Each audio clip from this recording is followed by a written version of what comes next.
Simple है। अच्छा, अब सीधे तौर पर अगर मैं देखूं, क्योंकि बहुत हद तक ये चीज़ें क्लियर हो जाती हैं कि लाइफ जो है उसमें बहुत सारी चीज़ें जो हैं वो डिसाइड होती हैं, सोल प्लान के हिसाब से चल रही होती हैं। बट क्या हम इसमें कहीं ना कहीं कुछ गड़बड़ी करते हैं कि प्लान कुछ और था और हम अपनी मर्जी चलाने के लिए, अपने सुकून के लिए, अपनी हर चीज़ किसी भी इच्छा के लिए हम सोल प्लान को चेंज कर रहे हैं, और अगर वहाँ पर हम कुछ करते हैं, डिस्टर्बेंस क्रिएट करते हैं, उसका फिर असर क्या होता है? हाँ, ये होता है, इसी को हम फ्री विल कहते हैं। Okay. Life is about two things, the destiny and the free will. इसके कॉम्बिनेशन से जिंदगी चलेगी। अब एक कपल है जिसने कंसीव किया, ठीक है, नेचर ने आपको जो देना था दे दिया, जी। आपने बाय विश उसको अबॉर्ट कर दिया, ठीक है। नेचर का प्लान था तो आपने कंसीव किया, जी। अब आपने बाय विश उसे अबॉर्ट कर दिया। ये आपकी फ्री विल थी, नेचर ने आपको रोका नहीं। आपने अपना, आप जो करना चाहते थे उसने करने दिया आपको। 3 साल बाद अब आपको चाहिए, अब नहीं हो रहा। अब कॉम्प्लिकेशंस चाहे जो भी हो, लेकिन नहीं हो रहा। अब जब नहीं हो रहा, then who is responsible? Nature ने तो दिया था आपको, आपने उसमें छेड़खानी की, तो अब वो लेसन आपके लिए बन गया, अब आपको समझना अच्छा, पड़ेगा। अगर यही शख्स अब आपके पास आ जाए और उसको ये पता लग जाए कि आपने उसको उसकी रीडिंग की और तमाम चीज़ें करने के बाद आपने कहा कि भाई आपने ये गलती की थी जिसका खामियाजा आपको भुगतने के लिए मिला, अब क्या कोई वहाँ सोल्यूशन या रेमेडी होती है कि वो उन चीज़ों को रिवर्स कर पाए? ये रीडिंग करी हुई है मैंने, ये रिजॉल्व हुआ हुआ है ऑलरेडी। ओके।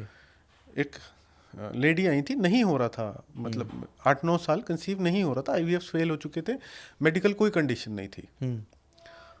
तो मैंने कहा आप अडॉप्ट कर लो, बोली नहीं मानेंगे मेरे फैमिली के लोग। मैंने कहा देखो, आपको थोड़ा सा धैर्य रख के कन्विंस करना पड़ेगा, पर मैं आपको ये श्योरिटी देता हूँ कि आपकी ब्लॉकेज रिमूव हो जाएगी अगर आपने एक अडॉप्ट कर लिया तो।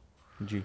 वो पीछे से अबॉर्ट करने की एक टेंडेंसी चली आ रही थी, इस बार भी वो एक अबॉर्ट कर चुकी थी okay. Initial days of the marriage. उन्होंने अपने हस्बैंड को, अपनी फैमिली को कन्विंस किया। देखो, ये एक सिनेरियो है, मल्टीपल पीछे के एस्पेक्ट्स हो सकते हैं, सब पे हो सकता है ये काम ना करे। तो उन्होंने एक अडॉप्शन किया, 1.5 साल बाद अपना कंसीव हुआ, अपना बेटा हुआ उनका। तो ब्लॉकेज रिमूव भी आप ही करने वाले हो, और कोई नहीं कर सकता आपके रास्ते की ब्लॉकेज। आपके, अगर आपका एग्जाम है तो आप ही पढ़ोगे, आप ही लिखोगे, बिल्कुल। आप ही क्लियर करोगे। बिल्कुल। दूसरी, ईश्वर या भगवान से हम स्ट्रेंथ मांग सकते हैं कि like I am going through a tough time, मेरी एक सिचुएशन है, मैं टफ टाइम से गुजर रहा हूँ, तो गिव मी सम स्ट्रेंथ कि मैं ये क्लियर कर लूँ अपना। वो दे देंगे आपको, बट भगवान आपकी जगह कर्म करने नहीं आएंगे, वो आप ही को करना पड़ेगा। अच्छा, एक बहुत क्लियर कट तरीके से पूछता हूँ, कहते हैं ना कि दुख में सुमरन सब करें और सुख में करे ना कोई। तो जब दुख आता है ना, जब ट्रॉमा होता है लाइफ में, कोई स्ट्रेस होता है लाइफ में, कोई चैलेंजेस आते हैं, तब इंसान को लगता है किसी एस्ट्रोलॉजर से मिल लेना चाहिए, किसी रीडर से मिल लेना चाहिए, किसी हीलर से मिल लेना चाहिए। किस तरीके के लोग, या ऐसा कहें कि किस तरीके के लोग हैं जिनसे हम नहीं, जिनका सोल्यूशन नहीं दे पाएंगे, और किस तरीके के लोगों को हम सोल्यूशन दे सकते हैं? देखिए, ऐसा है, अब कोई बच्चा अगर ब्लाइंड पैदा हुआ जी। तो मैं उसकी ब्लाइंडनेस नहीं हटा सकता। कोई ऑटिज्म में पैदा हुआ, कोई फिजिकल, कोई डिसेबिलिटी के साथ आया है। और अब एक चीज़ हम देखते हैं ना कि कुछ लोग ऐसे हुए जो पूरी ज़िंदगी भुगतते ही रहे, अच्छे परिवार में पैदा हुए थे, सब कुछ था, लेकिन इंडिविजुअल लाइफ अच्छी नहीं रही। जी। पूरे जीवन कोई ना कोई परेशानी आती ही रही। अब ऐसा है कि जिसके जीवन में नेचर ने ये लिखा है, आप फॉर एक उदाहरण के तौर पे आप बहुत सारी गड़बड़ियाँ करके गए हो, जी। और इस बार नेचर आपको बिल्कुल लो प्रोफाइल पे ऐसे रखेगी कि आपका सब कुछ सेटल कराए, तो आपको ऐसी जगह भेज देंगे जहाँ सिर्फ खाना कमाने की फाइट होगी, आप कुछ और नया गड़बड़ नहीं कर सोच ही पाओगे, नहीं पाएंगे। सोच ही नहीं पाओगे। यही तरीका है नेचर के सेटल कराने का, और कोई तरीका नहीं। ओके। तो वहाँ पर कोई कुछ नहीं कर सकता, कोई पंडित, कोई एस्ट्रोलॉजर, कोई रीडर, कोई हीलर वो नहीं बदल सकता जो विधि का विधान है। लेकिन जो चीज़ें लर्निंग और लेसन्स की तरह हैं वो रिजॉल्व हो जाती हैं। आइडेंटिफाई कैसे होगा कि ये विधि का विधान है? यही तो हम ढूंढते हैं, क्यों, कि क्यों हो रहा है ये। जो सॉल्व हो सकता है वो पता चल जाता है, जो नहीं हो सकता हम हाथ जोड़ के साफ बोलते हैं कि ये नहीं हो पाएगा, क्योंकि हम हेल्पिंग हैंड्स हैं। आप क्रिएटर हो जी। अब मान के चलो कि शादी नहीं हो रही किसी की, पीछे कुछ ऐसा हुआ था कि नहीं हो रही थी, तो मेरा कहना ये होता है कि आप बैलेंस करने की तरफ चलना शुरू करो। ओके।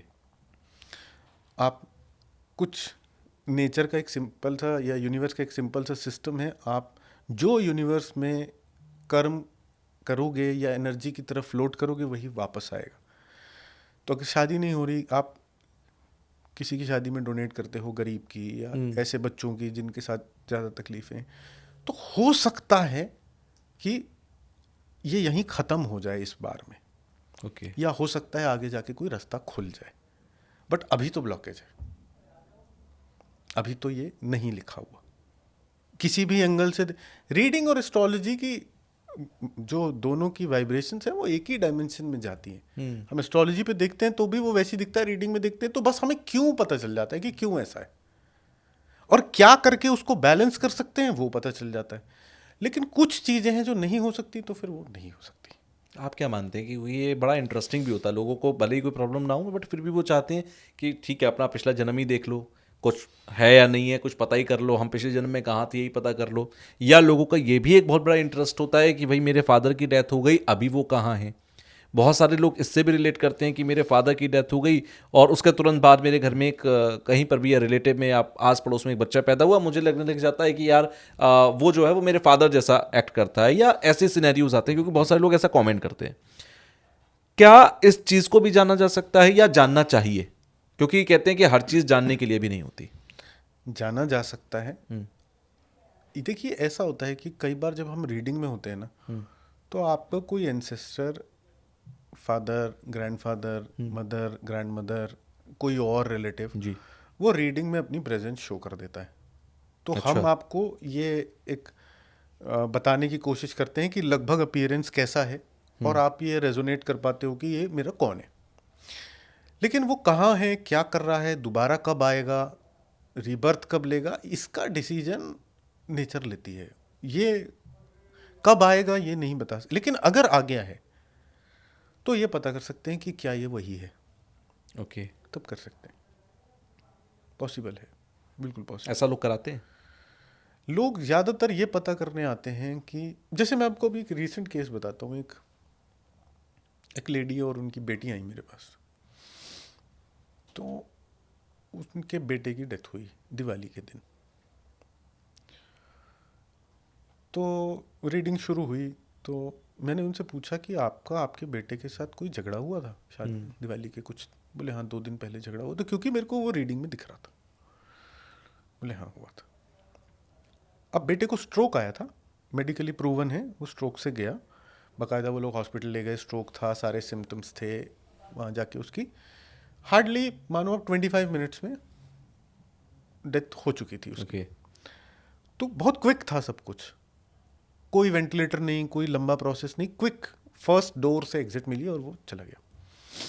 अब वो कहाँ है, क्या वो अपना लाइफ स्पैन पूरा करके गया है, क्या किसी ने उस पर ब्लैक मैजिक कर दिया था जो उसके साथ, क्योंकि वो कम एज का था? जी।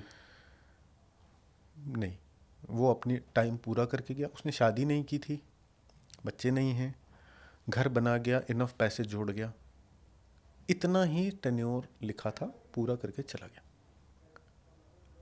ये पूछने बहुत सारे लोग आते हैं, किसी की डेथ, क्या वो हमसे दोबारा मिलेंगे? हाँ, अगर उनका बर्थ तब तक नहीं हुआ और वो ऐसा कोई मैसेज डिलीवर करते हैं तो हम आगे कन्वे कर देते हैं, बट हम ढूंढने नहीं जाते सोल को। अच्छा, एक कॉन्सेप्ट मैंने बहुत पढ़ा, ट्विन फ्लेम एंड सोलमेट्स का। ये ट्विन फ्लेम एंड सोलमेट्स की होते हैं? हाँ हाँ, ट्विन फ्लेम बड़ी पुरानी इस पे लिखी हुई एक लाइन है कि शिव ने अपने त्रिशूल से आत्मा के 2 हिस्से किए। ठीक है, आपका ट्विन फ्लेम वो होता है जो आपका ही आधा हिस्सा है। तो जर्नी ना एक रिले रेस की तरह चल रही है। ओके। जब आप यहाँ हो तो वो वहाँ है, जब वो आएगा तो आप जाओगे, तो जर्नी जल्दी कंप्लीट हो जाएगी। ऐसा हुआ क्यों? क्योंकि जर्नी बहुत लंबी है। जैसे हम बोलते हैं ना अर्धनारीश्वर, शिव और जी। मतलब 2 हिस्से हैं ना। जी। तो यूजुअली क्या होता है कि इस जर्नी को पूरा करने के लिए आपको 2 हिस्से में बांट दिया है, आधा हिस्सा इधर।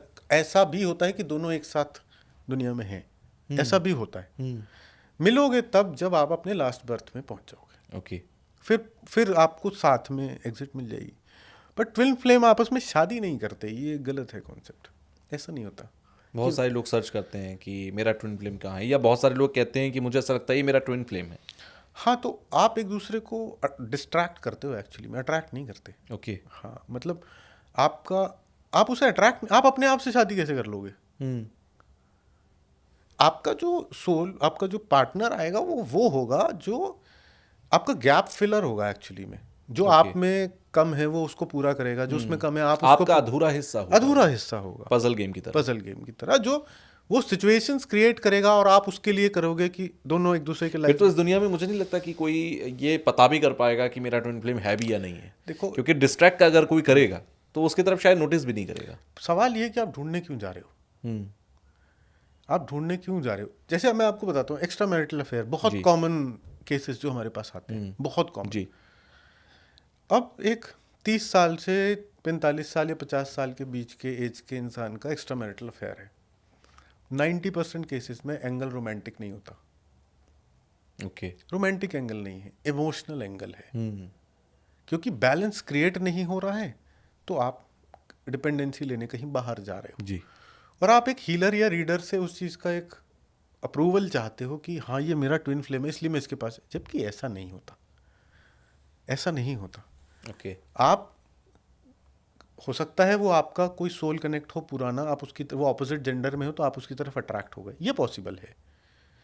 या फिर you are taking a step ahead beyond your soul path, ये भी हो सकता है।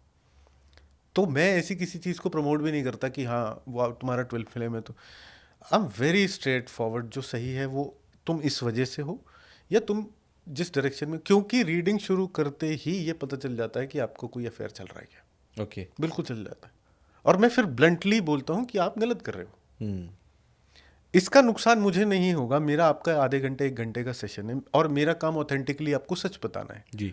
आगे जाकर के जो कॉन्सिक्वेंसेज होंगे, अगर उसके इंसाइट्स मिल रहे तो मैं वो भी पहले ही बता दूंगा कि हाँ ये चल रहा है और ये गड़बड़ होने के चांसेस हैं। ओके। सो इट्स यूजुअली उसका पार्टनर पूछने आता है, कोई आदमी खुद ही नहीं पूछने आता कि मेरा एक्स्ट्रा मैरिटल। तो पार्टनर का क्या ऐसा हो रहा है जो उसका कंपेनियन बाहर जा रहा है, ये फेल हो रहा है, तभी दूसरा बाहर जा रहा है। तो इम्प्रूवमेंट इसको भी करने की जरूरत होती है, डिपेंडिंग ऑन सिनेरियो क्या है। बहुत सारे टाइप के सिनेरियोस। अगर आपको ये क्लिप पसंद आई है तो आप इसका पूरा पॉडकास्ट जरूर देखिएगा। उसका लिंक आपको डिस्क्रिप्शन बॉक्स में मिल जाएगा और वहां जाकर आप उस लिंक पर क्लिक करके फुल पॉडकास्ट को देखिए, एंजॉय कीजिए। कमेंट बॉक्स में मुझे जरूर बताइएगा कि आपको जो कुछ पॉडकास्ट में बताया गया वो कितना सटीक, कितना बेहतर, कितना नॉलेजेबल लगा, आपकी लाइफ में कितना वैल्यू एडिशन इसका हुआ। तो पूरा पॉडकास्ट देखकर फीडबैक देना बिल्कुल मत भूलिएगा।